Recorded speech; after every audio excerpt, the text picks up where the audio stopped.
6:36 now. We are hearing more from the parents of that 3-year-old Florida boy diagnosed with leukemia who was found by authorities in Scott County, Kentucky.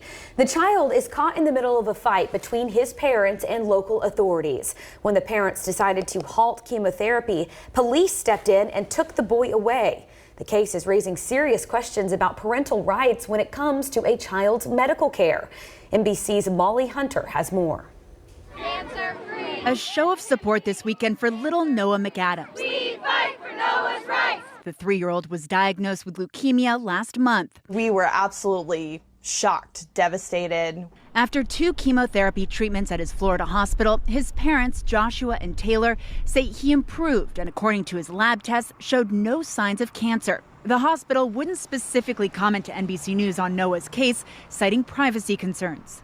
We just want one of the therapies that are less drastic than chemotherapy. The parents then sought a second opinion at an Ohio hospital, but Florida authorities issued an endangered child alert and tracked them down in Kentucky. According to his parents, Noah was taken away and a judge placed him with his grandparents. I want my son home, and I want him to be treated with a treatment that is not going to damage his little body so much. But doctors say continuing chemotherapy is the most effective treatment.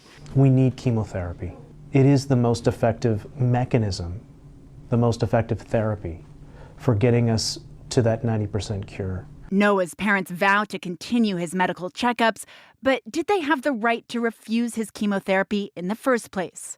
In order for the state of Florida to override a parent's wishes as to medical care, the state has to show medical neglect. Now, if the parents call an oncologist in court who can show that chemo isn't necessary and that there are other medically appropriate treatments, the parents might actually win. But right now, they don't even have their next hearing date.